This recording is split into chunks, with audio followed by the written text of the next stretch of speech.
I'd like to call to order our regular Town Commission meeting of August the 24th. Please stand for the Pledge of Allegiance to the flag. I pledge allegiance to the flag of the United States of America and to the republic for which it stands, one nation, under God, indivisible, with liberty and justice for all.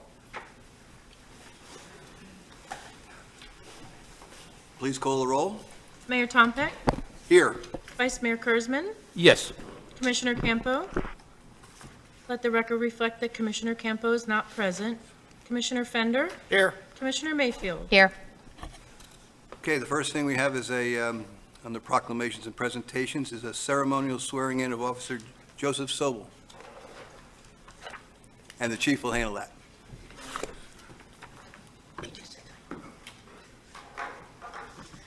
This evening, I have the pleasure of swearing in a new officer of the Sewells Point Police Department. Joseph Sewells was born in Stuart, Florida, 32 years ago. He graduated from Jensen Beach High School and went on to continue his education at Indian River State College and Tallahassee Community College. He attended the Police Academy at the Criminal Justice Institute at Indian River State College and graduated June 30th. Most of Officer Sewells' job history before law enforcement was in the care and supervision of children in the extended day program at several schools in the Martin County school system. In conducting Officer Sewells' background, universally everyone described Officer Sewells as a great guy who goes out of his way for others, and that seeking employment as a police officer would be a natural career choice for him. Specifically, I heard comments from previous employers, neighbors, and friends, such as, "I know he'll continue to grow as a leader. He always goes above and beyond in his job. He is team-driven. Joe ultimately wants to be the best version of himself and always help those in need. He'll do things for others, even if it's inconvenient, quite possibly more willing than anyone that I know of." One of his friends said he's aware of his ambitions, and it's to have a family and a career locally, specifically one he can be proud of. And that he has always wanted a career that helps others. And when he finally became a police officer, it truly was a no-brainer because it's everything he's always wanted to do and more. And I'm very confident that Officer Sewells will be a valued member of our police department team of highly dedicated officers. If I could get Officer Sewells and his mother to step up to the front, please.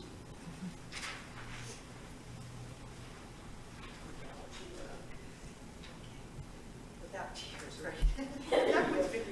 We'll let you hold on to that for right now. You can raise your right hand, please.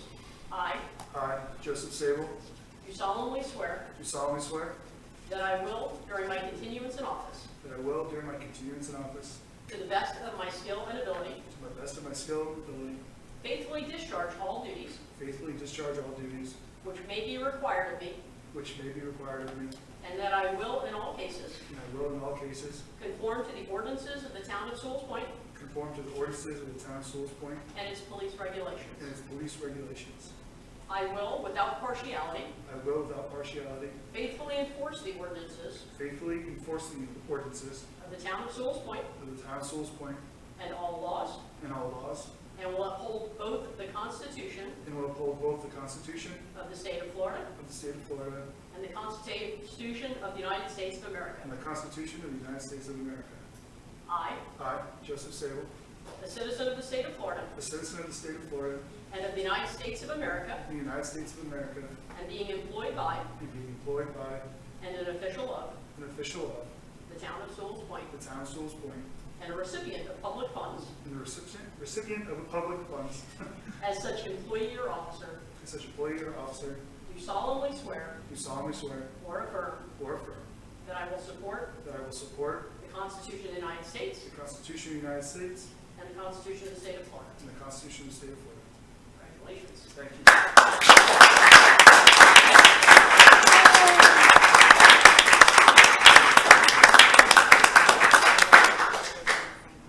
That was your first test. She's just gonna go right through and it's gonna get me good. No more body armor.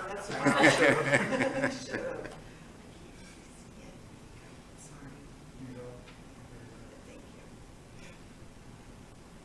I think she broke it. There you go. No blood was lost during this operation. Perfect. We'll do it. There you go.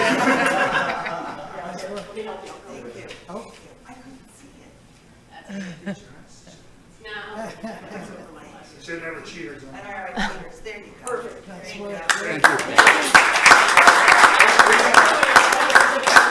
You want to just step up here by this vision so we can get everyone in the photo? Yep.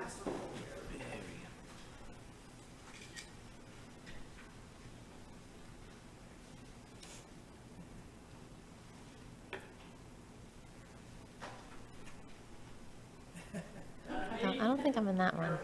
Taking a video. I don't think I was in that one. Thank you. Thank you. We'll meet you out front. Oh, welcome aboard.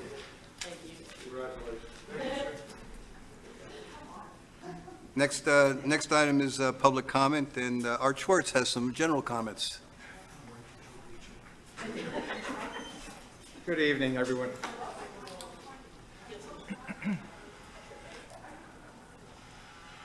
The last time I had a chance to speak before you was several months back. There's been quite a transition in leadership and town manager since that period of time, and I have to say that from my perspective and some of my neighbors, that everybody seems to be on a good wavelength right now, so that's just great to know. I had an opportunity to meet with Bob Daniels recently, very pleasant meeting, open door policy. I can tell you from what I got out of the conversation that there's obviously has been such a smooth transition working with Dan, and Dan did a terrific job stepping in at a very, very inopportune time. So hopefully we're all, going in the right direction. I know business still has to go on, and like many town residents, I'm still very curious about the 800-pound gorilla in the room, which is the, septic to sewer. I'm not sure where we stand at this point. I know we've been pushed by some to move forward with grants, and that we should be looking at that as something to do and to do it soon. But, just a reminder, this body, you guys promised townspeople in 2017, not a penny would be spent. We wouldn't be doing any septic to sewer until the town residents would have an opportunity to weigh in. And of course, in 2017, overwhelmingly, the residents rejected septic to sewer conversion. Well over 70% were against it. So, that's just, what I'm here to voice tonight, to find out where we might stand with that, and where we head. Because from what I can tell, it appears that if we were to move in that direction, we'd have an economic shortfall. Residents would be faced with a significant assessment over a period of time. And, as somebody that's on a fixed income at this point, I'm really not looking forward to something along those lines. So thank you for your time. Look forward to hearing back from you as soon as possible. I know communication is something you all believe in, and we'll look forward to hearing from you. Thank you. Okay, are there any additions, deletions, or changes to the agenda? If not, I'll get a motion to approve the agenda. I'll make a motion. Second. Please call the roll. Vice Mayor Kurzman, Yes. Commissioner Fender, Yes. Commissioner Mayfield, Yes. Mayor Tompeck. Yes, that brings us down to the consent agenda. Any specific items you wish to go over, or can I get a motion to approve the consent agenda? So moved. I'll second. Please call the roll. Commissioner Fender, Yes. Commissioner Mayfield, Yes. Mayor Tompeck, Yes. Vice Mayor Kurzman. Yes. Okay, that brings us to item 7, public hearing on the second reading of ordinance number 432. Would the town attorney please read the ordinance title into the record? Yes, sir. Ordinance number 432 is an ordinance of the Town Commission of the Town of Sewells Point, Florida, amending Chapter 52 Stormwater Control Regulations, Article 2, Purpose and Intent, Section 52-24, On-Site Retention, to modify the method for calculating required on-site retention, providing for severability, the repeal of laws of conflict, codification, and an effective date. Thank you very much. Are there any public comments on the ordinance? This is a second reading. Are there any commission discussion items? I think I'm sorry, Mr. Daniels, I didn't mean to. Oh, no problem. I just wanted to let you know, Tonight, you have some documents that are in front of you. We also have on the screens.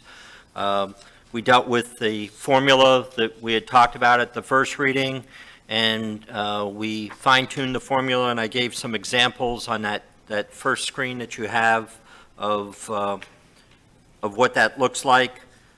Basically taking a 15,000 square foot lot and the amount of cubic feet that it would take by plugging it into the formula.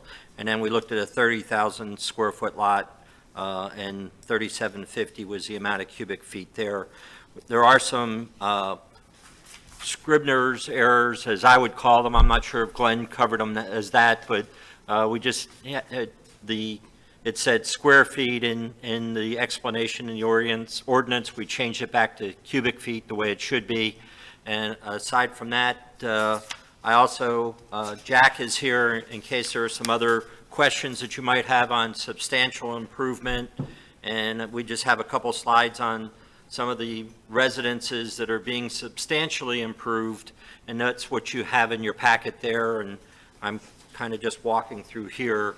Obviously, it's major work that's being done on a home to be substantially improved. And that's by the definition that follows in the Florida Building Code. Jack's here if you have any further questions in reference to that, and Joe's here if you have any questions on the formula. Vice Mayor Kurzman.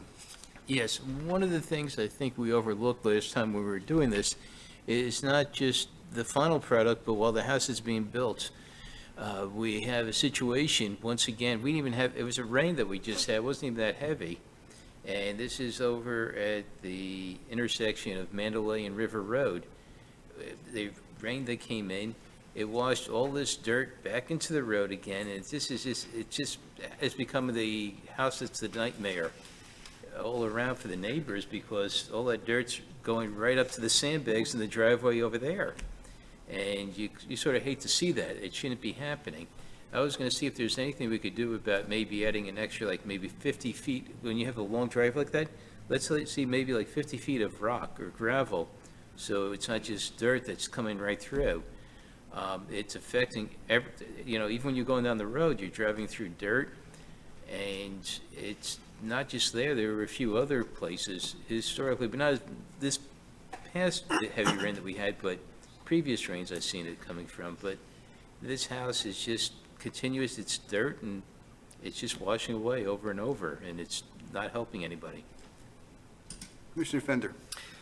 Just so, since we're at second reading of this, maybe I thought I'd just get a clarification from either Jack or Joe or both. My understanding, and correct me if I'm wrong, and plus I'd like to see how it applies to the pictures we're looking at as well, because I'm not quite sure how what the tie-in is yet. But my understanding is that there are two ordinances at play here, just for definition. One is that no property can have less than 55% of its full square feet as permeable space. Feel free to correct me if I'm wrong. And that, coupled with this change, means that also, in addition to the permeability of the property, we also have to collect and capture this formula that we just went through, cubic feet, and not let that water escape from our lots. I think that's the way I understand it, and it makes perfect sense to me. But I would like to see what, if those rules are correct, how it applies to the pictures we're looking at now. Mr. Mayor, if I can ask Jack to step up, and he'll walk you through the photos. There was kind of an example of that substantial improvement state, but I'll let him explain. Good evening. First of all, it's 30% of your lot, total area covered by buildings or structures, 45 total, which is your driveway, pool, deck. So the 45 is the permeable, or the opposite of 45 is the permeable? Non-permeable. So which is not, the non-permeable is 45, right? Correct. So the permeable is 55, which is what I Correct. I'm sorry. intended to say, but, All right. yeah. Yes. But I did notice that the ordinance is actually worded with two double negatives, and it does say 45. Confusing. Yeah, well, no, I was just clarifying, but I think we're saying the same thing. Yeah, Yes. yeah. Yes. And what this new ordinance would pertain to is these houses that, right now, I don't have anything on the books that I could ask this homeowner or builder, that this is definitely a substantial reconstruction. I mean, new roof, new windows, the flooring was all ripped out, the doors were all ripped out. There was no drywall, no electric, no plumbing. I mean, it was basically brought down to the shell. This one's similar. All the driveway was ripped out. That garage was, the doorway was added to the front. It used to be on the side. And they also added a room into the back, well, a patio onto the back. So we're looking at minimum, when they do a room addition, we're asking for them to comply with the new ordinance. Can I continue? Sure. So my question about these two particular pictures are, in your mind, what is the change that this ordinance will apply to that picture? I mean, what, They would have to, before they would get a permit, they would have to show that they have an area set aside that would be able to retain. so there would be a landscape plan associated with Correct. all the stuff we're actually seeing here? Absolutely. Okay. All right. And if they don't have the room, they have to downsize the addition or whatever. And they also have to take into account that they've got a drain field, that they can't oversaturate their drain field either. So that's even Do we have a landscape plan for either of these two properties that you're showing us? Not required? Not correct, Not, okay. All but right. they have submitted plans. Okay. And just last question, did we clarify the term substantial? I think maybe Kaya did, I'm not sure. I think we talked about it last time. It's what the building code identified. Correct, there were several categories of substantial, and this was an example of substantial that we're looking at. Commissioner Mayfield? Yes, I was under the impression the term substantial improvement has its own separate ordinance with a definition, and that it is still the 50% of the market value. That's how it is right That's what they use for FEMA. Mm-hmm. So that they actually, that's in the code, it's the definition, it's the appraised value of the Right. structure, not the whole property. Right, but that's what this ordinance that we're second reading tonight Correct. is, And- yes. And that's a definite, that would cross Right. the threshold for sure. Right, Yes. I just wanted to make that clear, that that's something in this ordinance that we did not change from how it was originally. We just made it more retention. There was more volume being retained than before, so that's really the only change in this ordinance. And then we were going to address the other ordinance, Commissioner, or Vice Mayor, I think you were talking about this, the other ordinance at the end of this meeting is about the pervious, impervious, the ordinance that affects that. So they're two separate things. Maybe you already knew that. I just want to clarify that this is just the increase in the volume, right? Okay. All right. Are there any other commission comments?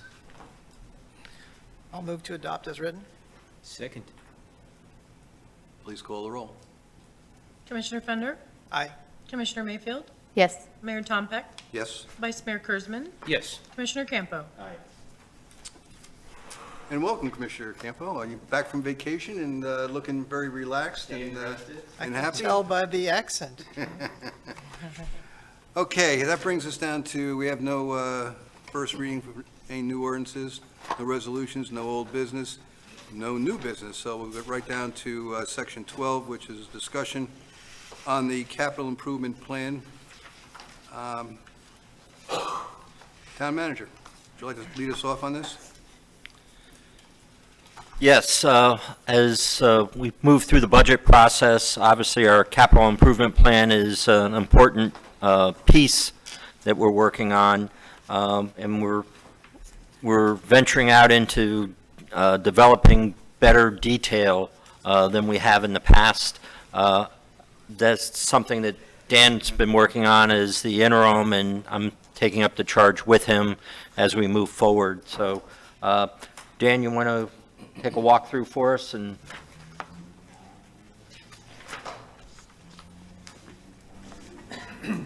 Sure. Good evening. So just let me just kind of give a few minutes, just give it an overview of the CIP.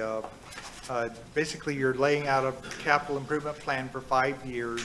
The first year is really the critical one. What we're doing in the first year is we're actually going to be adopting that into the budget. So that's the one you really want to give a lot of attention to. So what we're asking you to do tonight is go over the projects that we have listed and you know, if you can move them, change them, modify them as you see fit. We've given you some recommendations and, but it's your CIP. So we have 3 attachments. One is the CIP project summary. New this year is the 5-year CIP revenue summary, and then I believe the commission had previously asked for a cash flow of what we see. So we've done that in the first year of the CIP. What we did in starting this before Mr. Daniels came on board is we went back and looked at the policy workshops you've held over the last 2 or 3 years and kind of used that as a guide for doing this year's review. The other thing we've recommended in the budget is to set apart a separate capital projects fund. So what we're going to do before the fiscal year ends, or what the finance staff is going to do, is they're going to go through and pick all of the items that relate to capital projects, whether expenditures or revenues and the like, and they're going to detail those out and basically process them over into the new capital projects fund to give you a clean accounting of all of the money that's available and spendable within those categories. And that'll be done right at the end of the fiscal year, start of the new fiscal year. So you had also asked for a recap of the American Rescue Plan Act, or ARPA as we call it in summary, and so that's included on page 22 of your handout. And if I could just touch base on, I'll go over that in just a little bit more detail if you don't mind. You may recall at the first of this calendar year in January, you approved $130,000 to go into the septic to sewer preliminary design report. And then later on, we asked you to appropriate $70,000 for the conversion of the town hall to sewer. And then there was also $100,000 that was appropriated to a stormwater study. And both items, both the ones that are footnoted, item 1 and 2, those are going to be carried over into the new fiscal year because they haven't gotten under contract yet. The next item on the list was the South Sewells Point Road. We had recommended earlier in the year $257,450 to go towards that project. That was at the time when we were thinking we may have to come up with cash rather than grants to fund the property acquisition that we've been looking at there. But apparently that's not going to be the case now, and so that money could be, dispersed somewhere else. So I want to make sure you're aware of that. The second year proceeds that were anticipated is $557,450, the same. We actually got word today that money's in the pipeline now. We got word from the state, and so within the next few weeks, it should be coming through to the town. And the town doesn't need to do anything. We'll just receive it when it gets here. So it is imminent now. So, and then in the fiscal year 23, we had suggested using it to fund several of these projects, including the South River Road project, the phase 2 of the Sewells Point Resiliency Road project, and then North Sewells Point Road, which is pretty far on down the line, and also a Town Commons restroom, which is on the CIP. So, and then one other thing I just wanted to go over with you is the debt. There was a question about debt. You've had a few discussions over the last year or so about using debt, and so one of the most preeminent one is the what's called the State Revolving Fund, or SRF. It's usually abbreviated as. And so, taking a look at that, their rate is 3.25%, just under 3.25% on a 20-year term for debt, whenever you're ready to exercise the use of that. And to give you a frame of reference, every $1 million that you borrow will require about $70,000 per year in debt payments, okay, for 20 years. Okay, yeah. Just give you a frame of reference. Yep. There we go. Thank you. Oh, there we go, thanks. Almost there. The first year of the CIP, or fiscal year '23, it's fully funded, so there's no imminent need to borrow. The other thing I need to point out is that the septic to sewer conversion, when you get the study and when you've had a chance to digest it and understand it, if you want to keep debt as maybe part of the solution on that, it would well qualify for the SRF loans if you want to do that. So, and then just another couple of things that Mr. Daniels mentioned, a couple of them. You know, we're really thinking moving forward, you should put together like an annual calendar so that, you know, rather than having this discussion in August and September, maybe we could be having this kind of discussion in July in anticipation of the budget. So get things on a regular annual calendar and move it through over the course of the year rather than packing it all together in the budget. We also believe you should develop individual project detail sheets for each one of these projects, which spells out the revenue you attach to one of the projects and spells out some detail like the cost of land, the cost of construction, cost of design, cost of engineering inspection.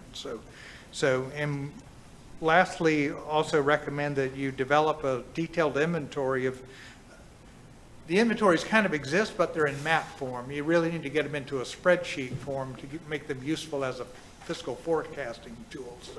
So it's just a step that needs to be added into what you have already. So looking at the projects, and I see them up on the screen here, maybe we just go back to the prior page of, Sure. this is the funding, there we go. Yeah. Because I really want you to, I'd like you tonight to focus on the projects. And so the first project on the list is, has a long name, but it's basically the River Road. And so that's recommended, 535. The town engineer had originally recommended that it be spread over the course of 5 years. And so that's where it stands right now.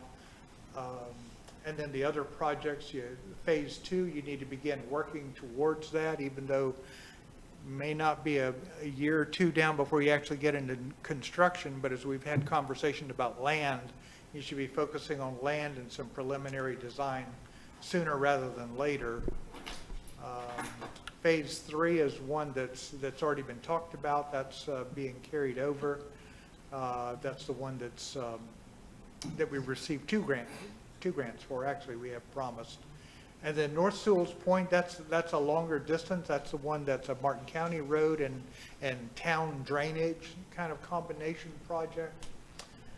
The next one is the stormwater master plan.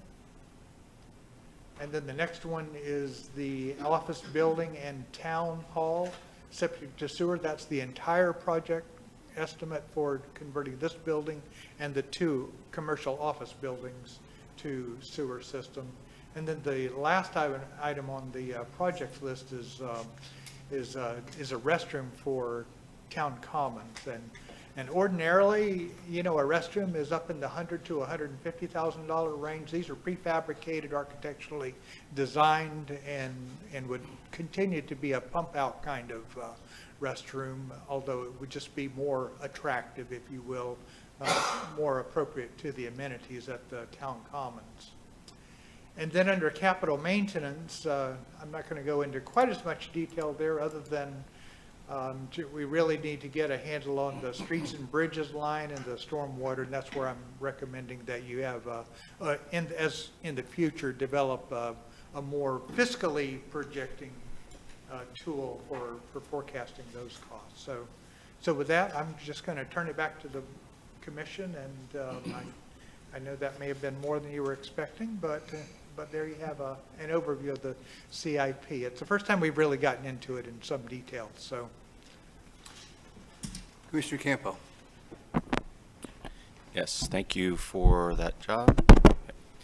I think the most important thing for this entire meeting is page 23, the project detail sheets on your summary. And I'm amazed that we don't have those already, and we continue to kind of stumble around and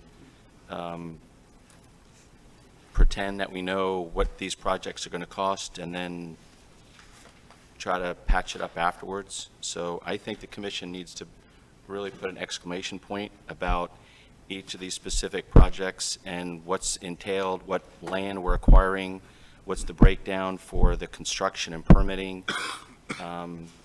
And I think this is a great start, and I am thrilled that it's funded.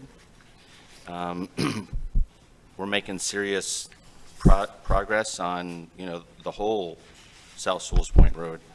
But I have real difficulties thinking about debt or, raising taxes or anything else when we don't have a real specific detail of each of the projects. I think our residents have shown us that they're willing to pay money to get things done. I mean, we have the playground, we've got the roads, we have septic sewer North Sewells Point, but we failed to communicate and we failed to demonstrate, the specifics of the costs. And as an example, we asked for the cost breakdown for the 535, which was South Sewells Point Phase 1, Part 4. Do we have that? Do we have that? Which is a new project where Andrew and Mandalay Road and the flooding, that number came out of nowhere. We asked for some specifics. Don't have it. 915 for Phase 2. We want to get the ball rolling. I think we need more specifics than we need to get the ball rolling. What does that mean? That's a lot of money. So I think it's a great job what you've done, and I think that we're adding some flesh to the bones of the CIP. But I think now that we've got a little taste of the detail, we want to really hone in on that second to last bullet point on page 23. So my question would be, who is going to do that, and when will it be done? And that would be for you or for Bob. Well, it's going to fall in my lap to work with Joe in fine-tuning those expenses that were estimated in here. And obviously, if Dan's got some knowledge, he'll relay that to me as well. But that's definitely going to be something I need to make sure I get provided to you. So when do you think we can have them by? We've got a whole list of projects that's fully funded for 2023. We're thrilled about that. We've got a lot to show the community and a lot of asphalt, a lot of concrete, a lot of, real capital improvement projects. But when can we expect a detail Well, on those projects, a the detail? context of the recommendation is that it's for the future, which what I would recommend is that you develop a program to do that when you do next year's 5-year CIP, and take the time and develop each project detail sheet. You don't want to rush into it. I mean, you don't want to just well, that's good, but it's a task and requires a lot of time to complete. So, Right. So, and it hasn't been done in this kind of a context for a CIP in the past.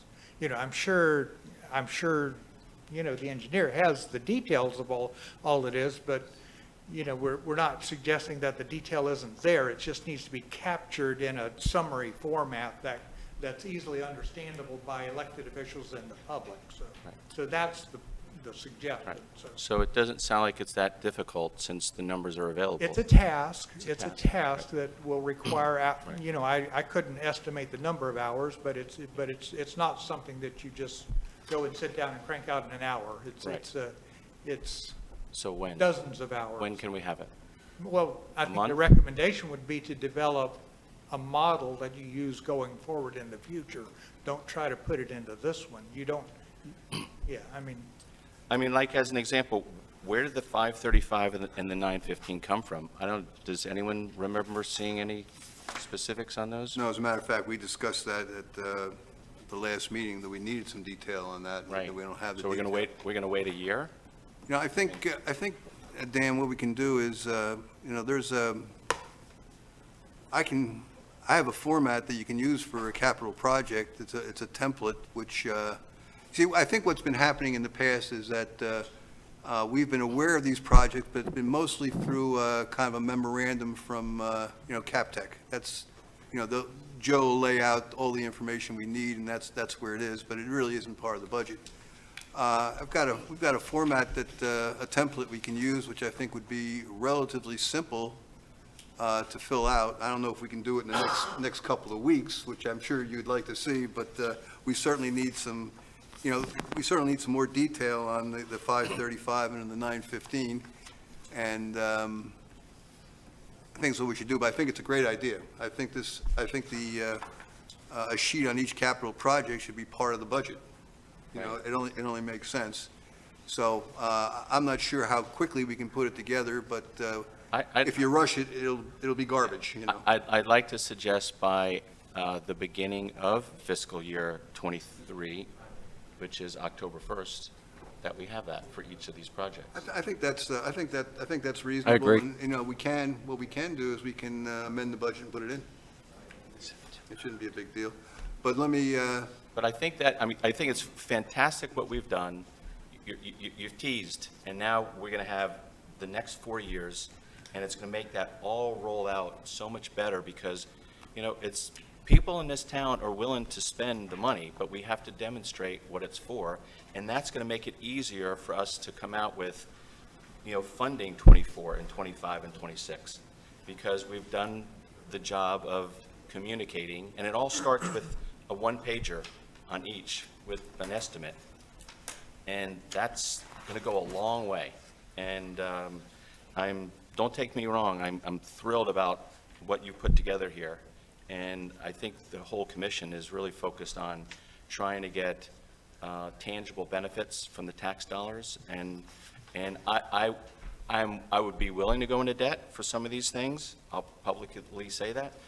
But it starts with explaining to the community what we're trying to do, and the detail sheet is the first time I've heard such a simple approach to communicating to the public. So that's why I think before you start a year, you have these costs, and I think that's a good timetable to ask for those sheets and wrap it up inside of the capital improvement program. Does that make sense? Okay. like I said, if you'd like, Bob, I can give you a template that Great. I've seen used, and it's a very, very simple template you can use for each capital project, and it identifies, you know, what the 5-year spread is for the numbers, where the source of the funds are, what it's about, break it down into land acquisition, whatever, construction. Add a map to it if you know. You can add a map to it, you can do anything you want to it, but it's relatively simple. And if, quite frankly, if you've got the backup for the $535,000, $915,000, it won't take that much to put it into the template. Yeah, just to give you an example, the office and town septic to sewer, $375,000. So just, that's one I'm a little bit more familiar with than some of the others. But if you look at the cost sheet, it's a one-page list of, you know, line items with numbers on it. And so the task then is to take that, sit down with a, you know, with the template that you've got to start working with, and then just summarize that 40 or 50 lines of data into something that's useful and meaningful to the public and the elected officials. So. Could I just add one other question? Go ahead. That is, will our bathrooms be handicap accessible after this renovation? I'm sorry, Will the bathroom renovation include handicap accessibility? In the park? Yes. Oh, it's not for this bathroom? No, it's in the park. Oh, it's in the park bathroom. I didn't understand that. I'm sorry. We do have later years, we have a conversion here, and that's something I'm working with Jack on So to, we're building a bathroom in the park? I was going to bring this up in a it's second. actually a prefab structure. Okay. It comes Did I miss delivered that, or- on No, you site. missed It's it. Okay. Because I missed it too. architectural design, yeah. Okay, so it's a And prefab, the porta potty would go away. okay, It would okay. replace okay, the okay. porta potty. So the new bathroom in the park will be handicap accessible? Yeah, they have to It be would have ADA to be. compliant, Okay. yes. And now, I'm gonna ask this question. Do the bathrooms that we currently have in Town Hall, are they handicap accessible? I can't answer that. Yeah, I don't know that they meet that standard. I don't think they meet it, and that's something that Jack and I are working on right now. Okay, thank you so much for the clarification. Commissioner Fender. Thanks. So I had a few comments, and I'll start by just saying I'm appreciative of the cleanliness and the simple perspective of a 5-year plan, so thanks for the hard work on making it easy to read and understand. But I'll then say that some of Commissioner Campo's comments encapsulate mine, so I'll piggyback on him and thank him for those comments as well. I was going to go a little deeper, but I think what he said is crystal. But I did have I was also surprised by the Town Commons restroom, and also super happy about it, by the way, because my running community use it every week. But you mentioned that it would still be a septic to sewer pump out scenario. So I was wondering if the plan, if we're not going to actually make it a usable sewer enhanced process, if there's, at least there's an architectural plan to make that happen in the future, so that we're not pumping sewage into the local area there. They can be converted in the future, yes. Okay, I think we should plan, whatever architectural design, which I've never seen. This is the first I've seen it on a piece of paper, which, again, I'm happy about, but. Yeah, right now, you don't have a sewer line under on No, the I'm aware, east side of the but it's road. right next to the Yeah, beach, so- right, and the kids' playgrounds, so. But it's what desperately needed, so thank you for that.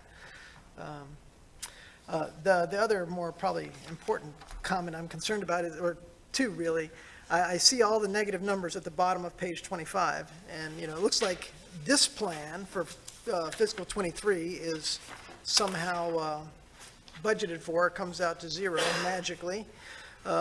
So I guess we need, in addition to the detail of Commissioner Campo's comments, we also need the detail of the long-range plan of how we're going to meet that negative shortfall. And then I guess my simple layman's question, which is probably obvious to others, is how does this tie into the overall budget? Is this, I don't see labor or anything here. This is just capital, and how will it, what's the connection of the dots back to the overall budget? On the overall budget, it's only the first column, FY '23, and it's listed in the capital projects fund, most typically with just a single line item entry, yeah. So if you look at the budget, it will have line item for capital. Yeah, that's looking the other way, but I guess I would like to tie this back.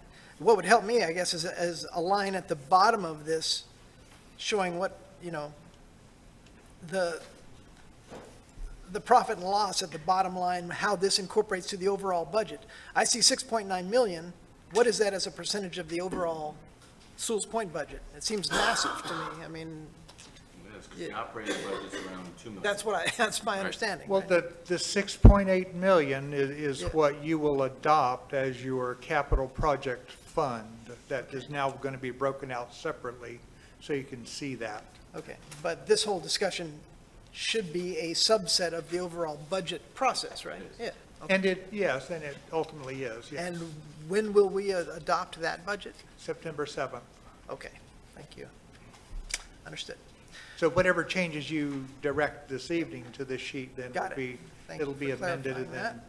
And then again, back to my original question was, I'm concerned about those negative numbers in the future years and our creative. You know what most jurisdictions do is you will pick out the ones that you want to fund, that have to be kind of like guaranteed to get, and then the ones that aren't guaranteed to get then go into an unfunded category, and they're simply listed as being not funded. That's the typical way that's handled in CIPs and other. And you also have the option to defer or postpone a project, so that you're, Yeah, just put it out Closer into to the zero, future. anyway. I mean, that's the other way of, you just put it out basically in year 6. If the economy dies, I can mayor see that suggested. happening, sure. All right. I was, I think your challenge, you've got just so much going on here that it's really a lot going on, so. I had a couple of maybe more specific questions. The first one I was thinking about was and Joe, maybe you can fill me in, when we did the assessment of the existing sewer lines in South Sewells Point, we approved some money, and I thought that was under the ARPA money. And I wasn't sure. You remember, I thought it was like, maybe, it's not that big a deal, it's like 70,000, I think it's $70,000 or something like, well, it's not, $70,000 is still important, but I mean, terms of the big numbers here, it's a little bit smaller. But I could have sworn we had one of the commitments for this year was money that we approved for doing the camera work on those lines.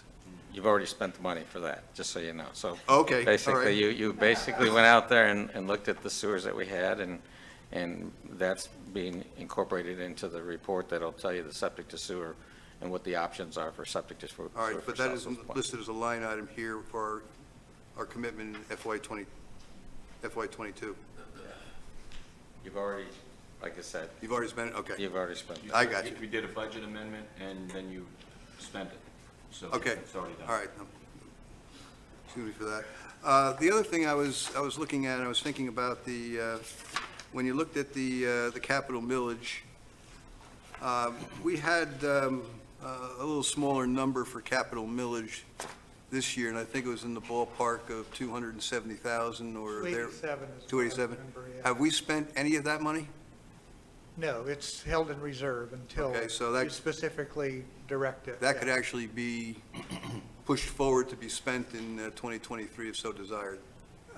Yes, and that's what I was trying to describe, is at the end of this fiscal year, the finance folks will detail out all of that and move it over into the capital projects fund so that you can see it kind of more crisply. Okay. And I agree wholeheartedly with Commissioner Fender and Commissioner Campo about the detailed sheets. That's really critically important in terms of the communication to our residents. Commissioner Mayfield?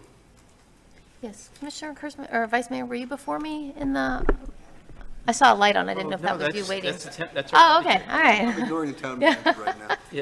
all right. Well, that's fine then, no, I'm kidding. I know how that works.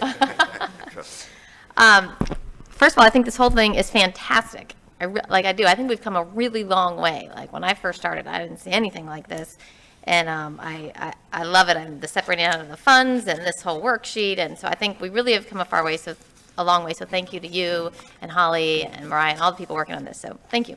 I totally support what Commissioner Campo and the others have said about the, actually, all the future items. I wrote the word yes next to all of them because I think it all sounds exciting and needed. So I think that's a great idea. I'm concerned in fiscal year '23 that, our projects take a lot longer than we think or hope. We only have so many resources. We're a small town, we don't have a lot of staff. I think it's too much for fiscal year '23, and we talk about these deficits that we're worried about in the upcoming years. Just waiting on some of them. The 535,000, I had mentioned this a couple times before. I do agree that's a big problem and something needs to be done. When I had said I supported, hopefully using or addressing it at budget time, I guess I naively thought it would be, you could do something smaller for like 50 to 100,000 or something. But that 535 is, I think that might take our eye off the ball of the main raising of the road. So I would support delaying that or figuring something out there. The North Sewells Point Road, I feel like I haven't heard that much about it. I realize it is a county-owned road. I know there are problems on that road, but I know some of those problems have been addressed in the past, and I don't feel like we've done that much on South Sewells Point Road. So again, I don't want that to take our eye off the ball of South Sewells Point Road. The Town Commons restroom sounds great in theory, but again, I think that could be delayed. We've done without for a while. And then, septic to sewer is always something that I have supported, and that's also an attempt to try to help support potential costs associated with that. And about the cost estimates, I think it's important to get them, absolutely, but I think we also need to keep in mind that they're always changing. I mean, we see how inflation works, so I hope we don't get too caught up in holding those numbers exact. I think this is a little bit of a potential, obviously the years in the future, it's a bit of a living document per se. Would you say that's accurate, Dan, in the future? And obviously in the upcoming year, yes, we need those estimates. We need to pay attention to them, but I think this whole thing is fantastic. Thank you. Okay. Vice Mayor Kurzman? Yes, I'm going to concur with pretty much what everybody said, and the major point is what you mentioned before. is it's important because historically, every time we've been given numbers for projects, and then something happens 3, 4 years later, those numbers could be almost doubled. And I found that many times over, because I'm looking back at my old sheets, I'm seeing what the estimates were, and then we fast forward 3 years, and suddenly what was a $375,000 project now is like $650,000. And I've seen that time and time again. So it's really, it is very difficult to hold to those exact numbers. We're very grant dependent. And that's why you see the negatives, but as we've been pretty good about getting these grants, especially over the last couple of years. We've done a terrific job, and that's important. So just the best way to put it is it's hard to put an exact number on something right now. You can't predict the future, and that's what we're doing by looking at this. It's good to see an estimate, but very hard to put hard numbers in that fact. Hopefully we could, whatever the numbers are, we could cover with grants down the line. It'll be a wash. Mayor, if I may. The process that you'll see as we deal with the CIP in future years, you retool, you reanalyze the amount of allocation that you've made out of the capital improvement projects for the next fiscal year. So during '23, fiscal year '23, our staff is going to be working on '24 and fine-tuning those numbers. And so those are the ones that we're going to be looking at, taking in the inflationary cost factor, up or down. Hopefully it starts to go down on '24, but we don't know. So we're going to, again, it's a guesstimate or an estimate, but it's something that we have to go by and trying to make sure that we have sufficient funding opportunities in the future. And that's what we have to work on, either through grants, through legislative allocations. Those are the types of things that we're going to be researching hot and heavy. One other quick thing that I was thinking about, and my filing system at home failed me, but the projects that we're talking about here don't necessarily line up specifically with the capital improvement plan that we developed with Kim Delaney. There's projects on that listing that never made it to this listing, and that may be okay because this is what we want to do now, but we might want to go back at some point in time and maybe readjust those or get some of those priorities back on the list. Commissioner Fender. Yeah, so that's a great point. And to that point, I actually met with Bob this morning and gave him the last couple of years of our annual, what do we call it? Prioritization, strategic planning. And one of those was Kim Delaney's PowerPoint from last year, and then the other was a spreadsheet I'd done a few years ago. And so probably, as I suggested to Mr. Daniels, is that when the mayor sees the time is right, it might be time again to check off the ones that have been completed and update our strategic, projects list for those low-hanging fruit projects that just present themselves that can be closed, even if they're farther down the list of our major plans. So, because that list was pretty massive, it had 60 or 70 items on it, but obviously these are the important ones according to the process that Ms. Delaney took us through. So I think that's a great point. At some point, it's probably the time is right for a reassessment. Yeah, Bob and I had discussion about that today as well. Oh, good. Commissioner Campo? So the 800-pound gorilla has been South Sewells Point Road paving, and who would think that for each approximate half mile of, the STAs and the storm water and the widening and the repaving, for each half mile segment, it's about 4.3 million. I mean, that's a big number. So it's kind of hogged out. No, that's not the right word. It's kind of pushed out any other Of course. priorities. I wanted to just, since this is kind of a workshop-ish type meeting, I wanted to throw out a couple ideas and see if there was any interest, especially when we go down the road. Two things. One, it might be, and I want to ask Glenn, going to give you a 2-minute warning. You're on deck. I don't want to count chickens before they're hatched because we still need to go through a planning and zoning change, and on the Heritage Lot, my favorite topic, have we gotten any replies from the letters that we sent out? Any pitchforks and? I don't know the answer to that, I'm sorry. I spoke with one of the neighbors today, Okay. and there's some things that we have to work out, information that I got that I need to circle back around to her. So I don't want to get too far ahead, but in reply to Commissioner Mayfield's concern about cash flow crunch, I think we might be able to anticipate the cash from the Heritage Lot sale. So if we could at least talk about it in a workshop mode, what the next steps of the process would be to put that lot up for sale and market it.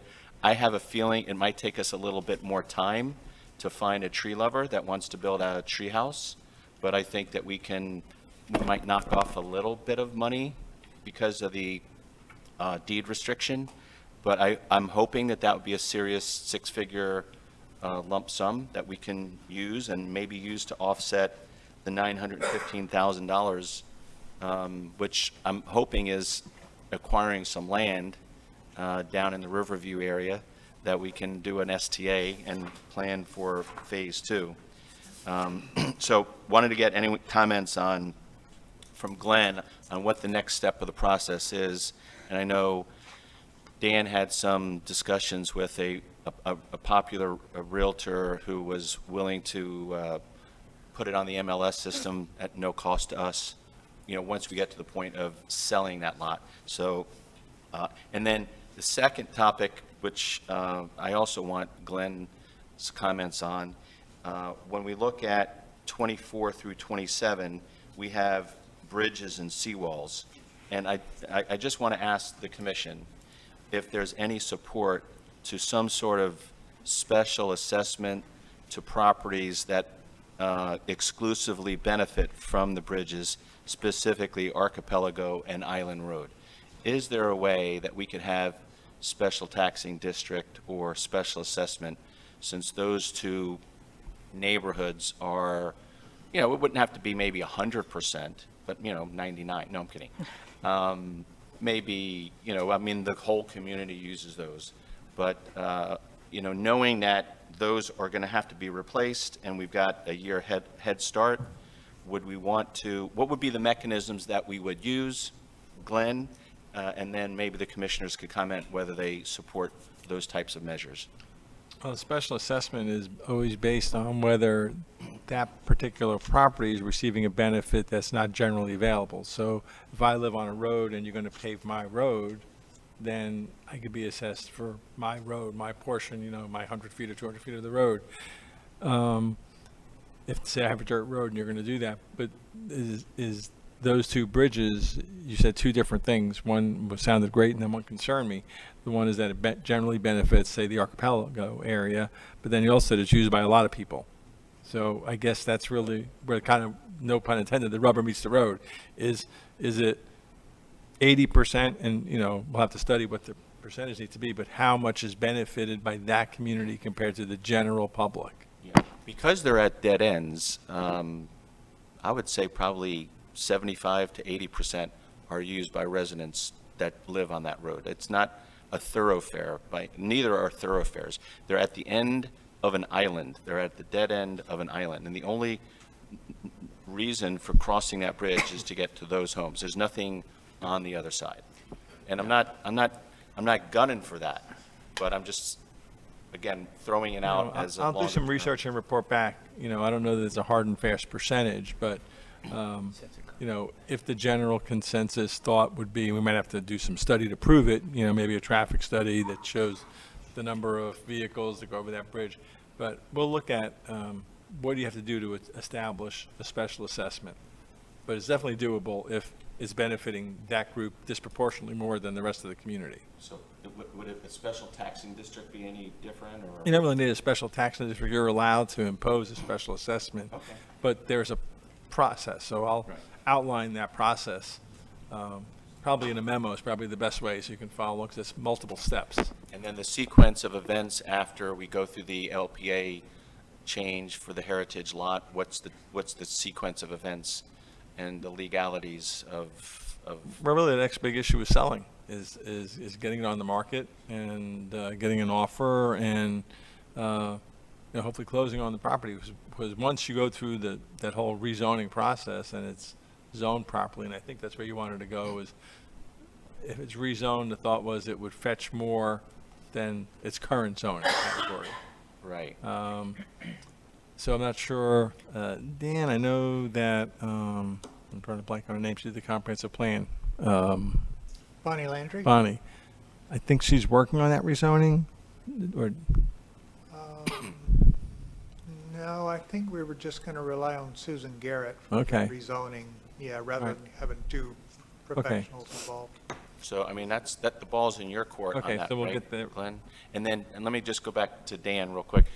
In the past, we got into this whole, process of request for proposal for Realtor services. You've said, I think, with the work of the city of Stewart, it's a vacant lot. We could just sell it. We don't need to go through a big rigmarole. What would be your Well, recommendation? there's some minimum posting requirements that you'll have to do. I mean, you can't just, No, but we were doing. but you can do the noticing through advertising or probably in the ad itself, the fine print, how you always have fine print in advertising. So you can probably do it meet the noticing requirements in the fine print. Yeah, but we were going out for RFPs and RFQs Yeah. for Realtors. Do we need to do that? Can we just sell a vacant lot? I mean, that's, I think you can, yeah. I mean, Yeah. you can enter into contracts yeah. okay, all right, I'm out. And then just if I could add something there, it was my understanding, at least I thought it was the commission wanted to do, is that the proceeds from that lot could be used for any of the capital projects. If we needed it for a shortfall on Phase 3 or something else, we could use it there. So I don't think we necessarily have to decide exactly what to do with that money right now. It'll be something in the future. Correct. Commissioner Mayfield? Yes, to your point, Commissioner Campo, yes, I think the heritage lot is obviously a good way to get cash and obviously meet short-term cash needs, and to the mayor's point, any property, but my concerns for the next year aren't just cash, there's also, attention, time, and resources. I don't think we're overflowing with any of those, and, we had a resident talk about the septic to sewer, and we have the design that's supposed to be coming back, the design report. And if we have the opportunity to be kind of, saving some money, especially with all those deficits, I just think that is the money and the time and resources and energy. I think the fiscal year 23 capital projects here are a lot for the town of Sewells Point. Vice Mayor Kurzman? Yeah, I was also going to go back on another comment from Commissioner Campo. I know on the Acapella, there's one road, it says no trespassing, you can't even go on the road. And in other words, it's not allowed to be used by any resident. It means I can't walk on it, I can't drive on it. And yeah, well, it's not even, it's not, In fact, he's paying for it himself. what's that whole road? If it's the one we're talking about. It's the only one I know of that has a no trespassing sign. Yeah, it's a road, Yeah, but some roads are private, they're just privately owned, they're there's not open to multiple the homes public. on it. I think there's like 5 homes on it, on that particular road. There's 5 houses on that road. Two different things, I think. Must be. Yeah. I think so. And, so and it says, by the chief of police, it actually says on it, no trespassing to go on that road. And, if I can't go on that road, they want us to pay for their bridge. That's kind of where I have a little bit of an issue, and, that's Yeah. sort of makes things, I like to do my little jog in the morning on the weekends, and I always pass that. I can't go on that road, and it kind of bothers me. It's just, they could go down my road, I can't go down their road, and now I have to pay for their bridge on top of that, so. I'm not sure that's I don't think we're paying for that's that a bridge. private road that, Yeah, I don't think Yeah, that's I- part of our project that we're looking at. No, but I'm looking at the bridges for the Acapella, and there's 2 bridges in Acapella, and there's also the one bridge in Island Road. So I understand, they're both dead ends. I understand what Commissioner Campos says, and I think maybe for them to pick up maybe a little bit extra No, I'm not asking to pick up the whole I thing. think but- you went a bridge too far. Mr. Torsivia. I've got to say thank you to April. She just passed me the note that on April 19th, we did place an ad on the rezoning. So it's already in the process. There will be a LPA and a town commission meeting on September 13th, 5:15, 5:30, and then September 27th, their second reading. So by the end of by this time next month, it pretty much should be rezoned on Heritage. Thank you, April. Thank you, April. You're welcome. Thanks, April.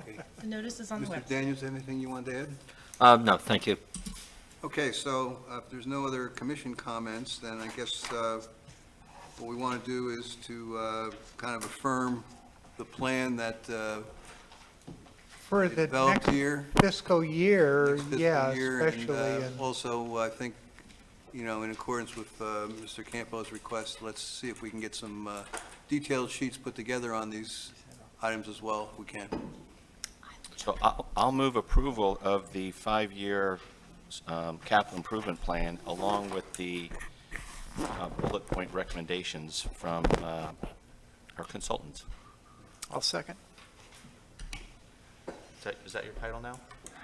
I'm afraid so. April, could you call the roll, please? Oh, I there's have a a, I button. have a discussion. Oh, I'm sorry. Commissioner Mayfield. I mean, I guess I'm reading you guys, but I had mentioned a few times putting some off, but nobody wants to put off anything. We're gonna do it all next year, all these projects on here. Yep. I think, based, Even the part 4? I don't think it's time yet to put off. it's a budget. It It's a will budget. get put off if necessary, Yep. but, I mean, you don't want to plan to put off, right? Well, that's what Plan to that's what I do. wanted to do, was plan to put it, I mean, we haven't even started phase 3 and we're already finishing this fiscal year.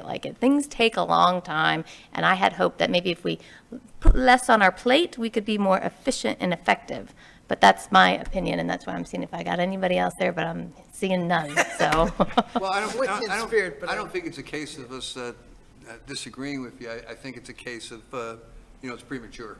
I'm sure those items are going to fall off. There as- will as come we- a time when we have to make Yes. some hard decisions. Yes, I'm sure they'll fall off eventually. I I'm think just a realistic planner. I think we're all sensitive to your realism, and I think we all need to be cognizant of, what we have. But Joe's been working out lately. We got a new town manager, a consultant, and a full-time clerk. I mean, if we can't get it done now, right? A lot, all right. Well, I'm only here for gotta 2 more strive hearings. to exceed and then fall short, right? You don't Where want we- to I'm- plan for falling Hearing. short. I want to put on the record that Return. I will vote yes because I think this is a great product, and but I want it noted that I would have delayed a few of these. And I think if you feel that there's signs of weakening because we've done too much, please bring it to our attention and let us, I will, around a little bit. I will. Okay, are there any other commission comments? If not, April, please call the roll. Commissioner Mayfield, Yes. Mayor Tompeck, Yes. Vice Mayor Kurzman, Yes. Commissioner Campo, Aye. Commissioner Fender. Yes. Okay, I think that brings us to, let's see, that brings us to 12B, which is driveways and structure improvements. Mr. Daniels. Yes, Mayor and Commissioners, we did talk about this at the last meeting.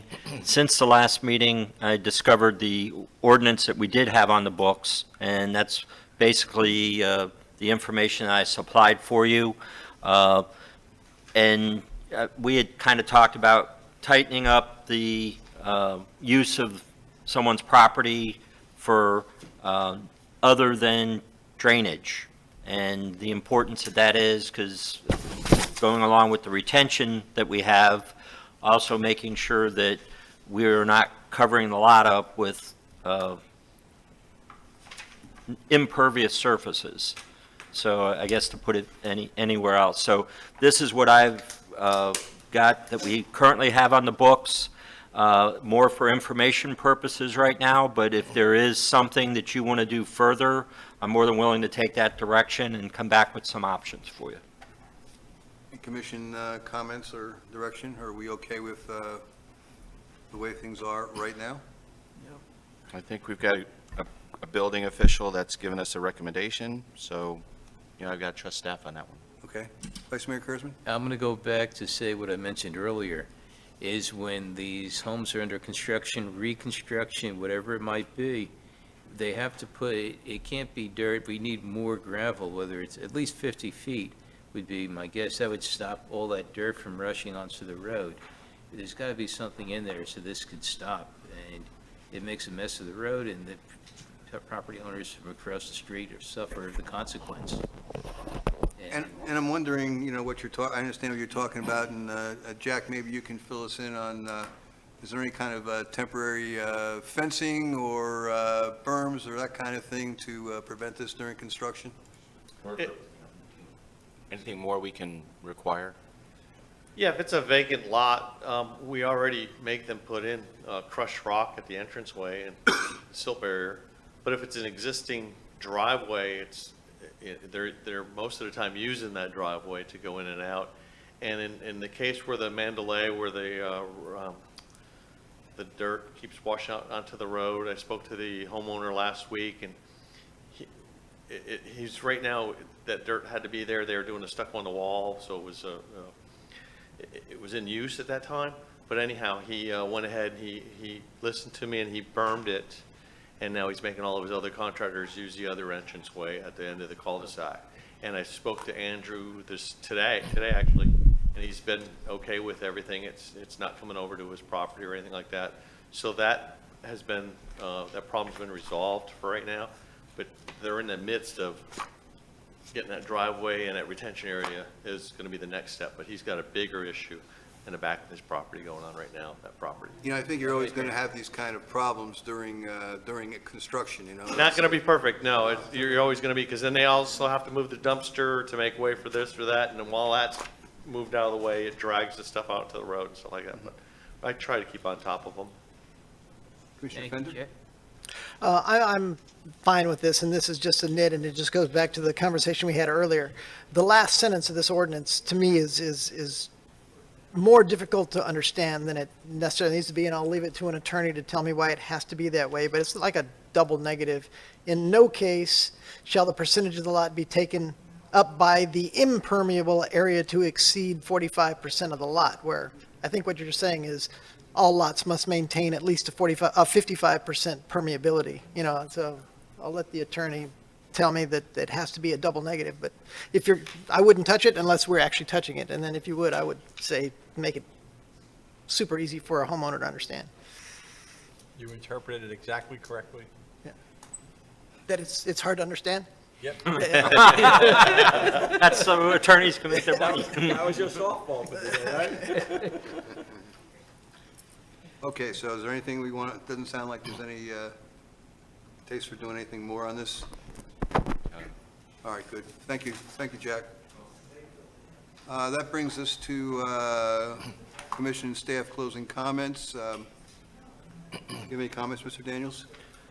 Not at this time. I will have a report at our next meeting of what's transpired for the month of August for you, and we touch base on the planning for our capital improvement projects in the future with Kim Delaney, and I'm looking to try to schedule something in the end of October to beginning part of November. So I want to try to stay away from Thanksgiving and the holidays, but if we can get it in there, I think we're out of the budget season then, and it'll be a good segue into our preparations for the remainder of 23 and 24, and then the years beyond. So if you all have some time off during those time frames, if you can please share that with me ahead of time, and I'll make sure that you get your time off. But it should be the last 2 weeks of October to the first 2 weeks of November, roughly. Commission comments. Commissioner Mayfield? Yes, I was just sitting here thinking about this, since I did vote, for the capital improvement plan. So I just wanted to confirm that this is all just for planning. I know we've talked about this in the past about Sewells Point, how I think traditionally no funds were spent till, the town agreed to do the project. So I was just sitting here envisioning the things that I thought should be delayed. Is the town going to, in theory, October or November, start spending money on or using, engineering services? Are we going to start spending money on these items without commission approval. I don't know if that's for Dan or Bob. No, it'll be in my wheelhouse, and I'm not going to do anything with these projects unless we're all in unison of what's going on. So there'll be no surprises. Okay, I just Well, didn't, It's a budget, once we'll approve the budget, but then as each project moves along, you're going to have to get approval for it to spend the. that's what I was confirming, since I just wanted to confirm. My because I- authorization's to 10,000. Correct. So It's just- everything else has to come back before this body. Commissioner Campo? Well, I'm, again, sensitive to your concerns, and we need to look at things other than cash flow, like resources, and so I think it's appropriate to ask the town engineer, who doesn't want to go on record, but I'm going to ask you to go on record, to give a status of the Pineapple to Ridgeland project. Are you comfortable with the aggressiveness of our capital improvement project? Do you see there being a reason for us to be more cautious? And what's the status of purchasing the right-of-way for Mrs. Riley's property for the outfall? Okay, well, we might as well go through the status of things. I know I shared a lot of this, and certainly this is Bob's first meeting, so I was hoping to make it a little smoother for him, but first of all, I'm just going to say that we are moving forward with everything on South Sewells Point Road, Phase 3, okay, but we still have to get Mrs. Riley to sign the agreement, and I know that's being worked on. Bob's been talking to Glenn, and they are working on that phase of getting the contract signed, okay? I think one of the things was what the amount of money would be, and we have come up with a number, and hopefully she'll accept it. Currently, she's out of town, but been getting messages to her, so. Yeah. So as far as the plan goes, as you know, we're raising the road in that area. You also, just to bring everybody up to speed, you all should know that it's the same area you have the canopy. So we will be impacting some of the clearances there with this road. And so it is something we will be giving you some information on in the future to see how you want to handle that. It may be some routing of some of these higher truck traffic to go around it. But I just want you to know that's an issue that's out there. Just trying to be upfront with you on the things that are out there, that we're moving forward with getting plans done. There's also talk many months ago about doing some conduits for undergrounding those power lines in that area. We'll put the conduits on the plan, and we do have crossing conduits like you've asked us to do in Phase 3. I just want you to all remember, and I think this is one of the things Kaya has been pointing out, is we went forward with a design that had 2 lots that were working with us on the project, and we no longer have those lots. We are using the retention area across the street. That brings up new issues relative to those neighbors. Not that we don't have the right to do these things, but those are things that require communication, which Bob was pointing out. We need to be talking to those folks. So, I mean, we're moving forward with all these things, and I don't want to sound like we have problems meeting the 23 deadlines and everything, but there's little things that are always on every one of these projects. And I think one of the biggest things, and I'm just capturing everything all of you said, is, we put these grants in and we get this money. We come up with a plan for that. We have a cost estimate for all these things and a sketch, okay? And those things are out there. So I know you're saying, well, what are the cost estimates? But you got to go to the right side of that total that was over there, okay? You're right. It's $4.4 million is what it takes to do these projects as a minimum, okay? And that's what we found for Phase 1, okay? And all the rest of them are the same, but what we're running into is we don't have much land in town to work with. And so, we have to figure out other ways to get this drainage to work. And it's going to be difficult if we don't find some pieces of land. And so if there's anything you could help us on, and that is to help us get some of this land, because we're going to have to acquire it. I'm just pointing that out. So those are the things that hold these up. But a lot of these items that are in fiscal year 23 are based on the fact that we have some grants, okay? We have Hmgp grants for Phase 2. We have Hmgp grants for North Sewells Point Road, okay? These are, at this point, they are planning and design grants. They are not the construction. We have to get past that phase of design and planning so that we can then get the money for the construction. We kind of know what we think we're going to get for them for the construction, but we obviously don't know that until we finish the design. And it's based on cost benefit. If it turns out raising a road and it doesn't help the flooding problems enough, and then, they basically don't see a benefit to the cost benefit, they don't give you the money. So I'm telling you all these things we've talked about in the past, but, land is going to be the hardest thing that we can work with on these projects. And so, but we have, we're not working on projects here in 23 that we don't already have some kind of a grant for.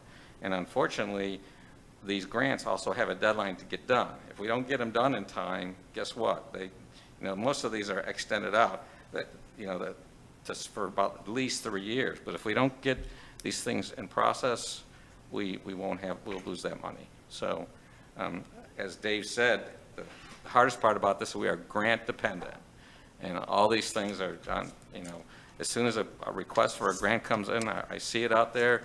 We go after it, and some of them are based on hurricanes and flooding and something. Hmgp just tells us 1 month, hey, there's a grant coming up. You've qualified for it. You want to submit? It takes a lot. Last month, we did turn in an $8.4 million grant for septic to sewer. It's out there. It's in there. You'll probably start getting calls about it. What are you going to use it for? We're going to use it for septic to sewer. We obviously have to finish the study that we've been talking about. It'll be done probably within a 1 to 2 month period of time, but everything's in process. The balls are all up in the air. I'm just telling you what's going on. I don't think there's anything else on the list that, we're working on commercial septic to sewer, so that's going on 375. That's in process. That's standing pretty good. And then, we really haven't started the vulnerability master plan because we're waiting on the DEP grant for that. But we talked about that back in January. So it's not like something you guys don't know about. It's just basically, some of these things we just haven't started yet. I'm waiting I have to wait for some grant money before I can start doing the work for you. And, the only one I didn't give you a number on, 535, and I'll tell you why. It's because when I left the room that day, the job blew up. To be honest with you, I heard we wanted exfiltration, underground storage, crowning a road, valley gutters. That's a lot of, that's more than just putting a swell on the side of the road. It's going to take a lot of work to do that. And when you start doing that stuff, it's not that it's like raising the road 3 feet like we're doing or 1.5 feet like we're doing in other places, but there's a lot of work that goes into that. And, I really need to go out there and study it and figure out the numbers, but it's not going to be a simple $235,000 project because I have River Road and I also have the cul-de-sac. All those things you put on that plate that day, and it's just, it's not going to be that. I don't want you to think that it's a $235,000 job. It's growing because everybody out there all of a sudden heard that there was a drainage project. Well, oh my God, we got to fix all the drainage. I wasn't planning on all of that when we put in the first grant on that. And, if anything, you probably should put in a grant on this because that's, it is providing stormwater retrofit, but I can't tell you you're going to get, these grants are great, but we got to spend the money to get more money. We've got a lot of money being committed to us. We have to spend it, and we got to build improvements like you're pointing out. We got to get the construction started. Well, we want to do our part to help you, so tell us, where do you need to acquire the land for the STAs in the future? And is there something that the commission needs to do to run interference with the, the Santa Claus phenomena of, there's going to be a project, let's everyone get something on the Christmas list? Do we need to run interference to limit some of the, requests that were made of you for that area? And then finally, the question that, Commissioner Mayfield had is, I know you have a lot of details. There's a lot, you wouldn't believe the number of details, every single lot owner, but do you feel comfortable in CapTech's capacity to bring this home? Obviously there's a lot of detail. We're not asking you to guarantee every single step, but do you feel that your own firm's resources are ample to incorporate the aggressiveness of the capital improvement projects of the $6.8 million this year. Well, producing the plan that is needed at the level we're talking about for 2020, just remember, the plan that we're talking about for Phase 3 is a final construction plan. That we've already started. We have the capacity for that, for sure. These other items that are really kind of preliminary plans to come up with numbers and try to figure out ways to find the funding for them, in my mind, those are just, they're conceptual plans. We've already done a grant application for those plans, and so now, besides the two things we're doing on those projects, okay, and that would be Phase 2 and North Sewells Point. First of all, North Sewells Point, which makes that a difficult plan to answer your question, is we're going to do it all at once, but we got to get the county on board, okay? So that one's that's got a few little nuances that, can I do it? Yeah, I can do it, but I don't want to get too far ahead of the fact that the county and you guys have to come to agreement that it's an important project for you. I mean, we know it's important because it has the same flooding issues as you have in South Sewells Point, okay? And the county knows that they have problems there, but it has to get on the top of their list, and it's not on the top of their list. Well, I'm on the MPO, and it's not at the top, but it's like 10th or 11th or something. So, the problem is that number one is 4 Lane and Cove Road. Yeah. So everyone's got their 800-pound gorillas that they're That's juggling right. with. But as far as the other ones go, like Phase 2, we just got to determine who we're going to approach about land, because we need land. We've talked about some good locations. So can you talk to us again about this? Because I don't remember us talking about what's the best location for, the Phase 2, which would be Riverview. We've talked about that, you and I. And so what do we need? We need like 1/3 of an acre somewhere in the vicinity of Riverview, and then we need 1/3 of an acre between, let's say, A1A and Ridgeland. Is that something? Well, that's Phase 4, just so you know. Phase The 4, Phase 4 is right, yeah. Riverview, and then you really, I mean, we kind of were hoping that maybe something in the Hammerhead area would be good. I'm not sure we're going to be successful in that because they have some pretty grandiose plans for their project there. So, but those would be 2 good locations, Riverview and so in the Hammerhead area. So I mean, so those are the 2 land areas. There are land up in the subdivisions to the west, okay? There's a couple pieces of land in there, but they're up on the top of the hill. I'm not saying that they're the best, because we really need something as we get closer to the outfall. We need something closer to the outfalls. So when you say Hammerhead, what street is that? That's in more like front of Sewells Meadow. Sewells Meadow. Right in front of Sewells Meadow. So, like I said, that Phase 2 needs some land, and when we get to Phase 4, we're going to need land, but as you can see, I don't have it on 23 yet, and I don't even have a grant for that one yet, to be honest. What's the $915,000 on Phase 2? What's that for? Is that all for permitting and planning? No, obviously, we're going to need land there. Part of that is STA. Yeah, we're going to need land there. Okay, sorry to monopolize. Anyways, I babbled a lot. I don't know if you guys needed to hear all that. Yeah, we did. We did. So basically, it's guaranteed on time under budget. Is that what you're basically Commissioner Fender? Yeah, so I was just, I think I pressed my button when Commissioner Mayfield was talking. I was just going to say that we haven't approved the budget yet, right? So some of this conversation is really also a part of the budget discussion. And lastly, separate topic is, I was approached by several residents on the south tip about the power outage that occurred a few days ago during the rain. They seem to believe it's because the lateral lines are getting hit by trees and overgrowth that hadn't been trimmed back there. So I don't know technically what the problem was, but I'm just raising it as an issue that has been brought to me, that we should keep an eye on reliability of our electric grid if it does need some lateral line assistance. I have. Commissioner Mayfield? Yes, because I also had a resident contact me, and I had some power outages. And I contacted our FPL advisor, and he contacted someone else, and they said, and I went back and listened to the presentation from March where we had the tree trimmer, and they all said that all the lines, the feeders and the laterals, had been trimmed as of earlier this year. So I don't think there's any planned maintenance at this point. I think it would have to be find a spot where there's a problem and tell them to trim it. Okay, I did have, did you have anything else you wanted to add? That was it.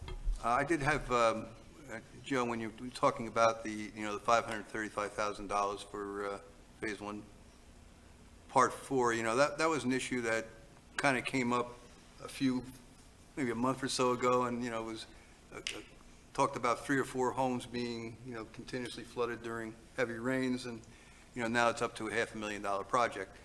And what I was concerned about there was the timing of that, all right? Because in my way of thinking, which may not be correct, but, that shouldn't interfere with any Phase 3 or Phase 3 activities, because we're, well on our way there. And, should it be pushed in front of Phase 2 or in front of anything else? I wasn't sure what you felt was the priority based on the number of customers I shouldn't say customers, number of residents that are affected, I mean, granted, I feel for those, 4 or 5 people, but, $535,000 is a lot of jingle. And, we do have this stuff on South Sewells Point Road, which affects a lot more people and is significantly more important. Not to downplay, I don't want to downplay their pain and suffering, don't get me wrong. But, since we do have a limited amount of money, what's the, how do we, what order do we do some of these projects? And it's a question I think we need to answer. Vice Mayor Kurzman? Yes, Joe, I was thinking, you mentioned by the Hammerhead, across the street from the Hammerhead, you have that property in Sewells Meadows. And they have a big retention area in there. Can we make that deeper and use that? I wouldn't say we can't use it. We get some benefit. One of the things we would do to that property is we would have to make it, it's a dry retention area, which normally stays dry, but period of times it'll get wet. We get, one of the grants, the resiliency grants we get better credit when we provide nutrient load reduction, okay? That's a water quality treatment concept. And you get them when you create stormwater treatment areas, like we did in phase 1, okay? Like we're going to do in the property across from Mrs. Riley's property, okay? We get the nutrient load. So there's a benefit to that in that property there. I hadn't gone into that because my recollection on that is maintained and operated by the POA there. So I kind of stayed away from it. I know that is something that will be coming up in our stormwater master planning program and talk about how the POAs maintain these stormwater areas. But that's the reason I hadn't touched that area yet. But there is a possibility we could use some of that area for stormwater treatment area and get some nutrient load reduction out of it. So to answer your question, yes, we can use it. There'll be a benefit. It may not be a flood control benefit, but it'll be a water quality benefit. And over by River Road, have you personally approached, there's the 2 homes that are both on stilts on the river. They're both, one of them really has flooding issues herself, And it's so. kind of far off of River, no? No, it's, you go Riverview, it's literally, we'll go Riverview, we'll go right into her home, to the 2 homes. There's 2 homes that look almost identical. Right, it's got that big piece of equipment out front. Yeah, that's a lift station. The lift station. Yes. Yeah. That's in consideration, I think. Yeah, that's the one that Yeah. Commissioner Campo's been talking to me about. Yeah, because they're always flood. Every time we have any type of storm or anything, that property floods. I'm sure maybe they'd be willing to do something if it helps their flooding. Yeah, maybe that, like I said, we have properties that we need to go talk to people with. We haven't done that. I know Bob's said he's willing to go talk to some of the folks and everything. But I think quite honestly, it would be better, and it worked before. We did get some interest with some of the properties in the Homewood area, even though they didn't didn't pan out because of other reasons, maybe pandemic and so forth. But the fact of the matter is, I think you folks have a little more, you guys know the people a little better. Maybe you could just approach them and see if there's any interest at all. I think we have an example, as I think what Mr. Campbell's always pointing out, we have an example of septic to sewer. We have an example of phase one and how the system works and how we raise the road and we stop the flooding. So, we got examples we can point to and say, this is what we're planning on doing in your property. So we can show them what we're planning. It's better than what we were before we were in phase one done. So those are things we should be doing. So. Thanks for all what you're doing. Thanks, Joe. Appreciate it. Just one other comment I wanted to make.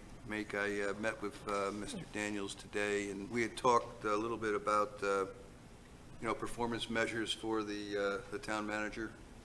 And I put together a draft, and Bob looked at it today, and we're going to bring it to you for discussion on the 14th. 13. 13th. Yes. Okay. Okay. And then we can see if that's what you'd like, and obviously, if there's anything additional or any dates you'd like to put on it, that's certainly what the point of the discussion would be. Any other commission comments? Mr. Campo? Could we just review the dates for September? We've got a lot of meetings, right, for the budgets. April, can you help us? Help me? Sure. Everything is listed on the website. Yeah, but you're right here. So the budget will be September 7th at 5:30. The local LPA agency, September 13th at 5:15, which the town commission regular, September 13th at 5:30 right after. The budget public hearing on September 20th at 7 p.m. And you have a regular town commission on September 27th at 7 p.m. So basically every week in September, you have a meeting. You're really earning your salary. September 7th, I won't be in town. Okay? Did we want to, I feel like last year we combined a regular meeting like after the second budget, or did we do that, or after the first one, to kind of, if we wanted to move like the 27th to the meeting after the 20th, after the budget meeting on the 20th, we could do the regular meeting after that, and try to not do one every week? Didn't we do that last year? Yeah, I think we did. I think we can make an adjustment there based on. That's how we're getting the 6.8 million in 1 year. Meeting every week. No, I'm kidding. Well, I think what we can do is, based on the number of, if we have a significant number of items, we may have to have a separate meeting. But Okay. we can probably That's just. fair. And I That's think that's fair. the best way. So you're suggesting possibly combining the 20th And 27th. budget That's fine. meeting and the 27th? Yeah. I like that. Just, if I may, keep in mind those are 7 PM meetings. So do you want to, maybe, we can't move the budget meeting because it's already advertised. But we could, if you wanted to do the regular meeting at 5:30 and then go into the budget meeting at 7 if you want. I'm just trying to keep it so you're not here all night, Hopefully our budget meeting will be nice and short, that second one. Second reading's normal. Yeah. Yeah, Short. usually good, so. Okay. Okay. I just wanted to throw that out. It's a good The suggestion. 20th, All right, if there's no That was other the regular. commission comments, I'll call for a motion to adjourn. maybe. So moved. We're adjourned. They said it's 3 o'clock.